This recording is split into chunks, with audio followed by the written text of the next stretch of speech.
सबसे पहले आपको दिखाते हैं जातिवाद का नंगा रूप। ये है अविनाश सिंह राजपूत, बिहार के इन्फ्लुएंसर।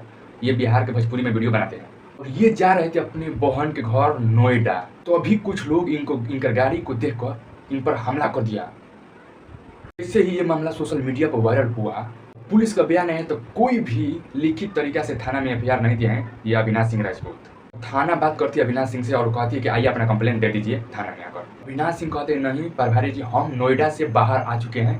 तो फाइनली वो कंप्लेंट दर्ज हो चुका है फ़ोन के माध्यम से और जिन लोगों ने अविनाश सिंह राजपूत पर हमला किया है उन पर कार्रवाई की जा रही है। अच्छा, ये है पावर स्टार पवन सिंह का न्यू लुक और ये लुक है बोल बम के गाने को शूटिंग में से। जी हाँ, अब की बार पावर स्टार पवन सिंह का बोल बम का शूटिंग चालू हो चुका है और ये लुक वहीं से आया है। पावर स्टार पवन सिंह का फैन का मानना है कि बिहार में तो अभी सामान शुरू होता है जब पावर स्टार पवन सिंह का गाना 6-7 को नहीं आ जाता है भाई। फाइनली हम आपको बता दें कि पावर स्टार पवन सिंह को सूत्रों के हवालों से पता चला है कि पावर स्टार पवन सिंह का बोल बम का गाना 6 से 7 अब आने वाला है इस सीजन में और 2 से 3 गाने का शूटिंग हो चुका है। ये है उसमें से फोटो एक का। चलिए मिलते हैं अगले वीडियो में कुछ न्यूज़ के साथ।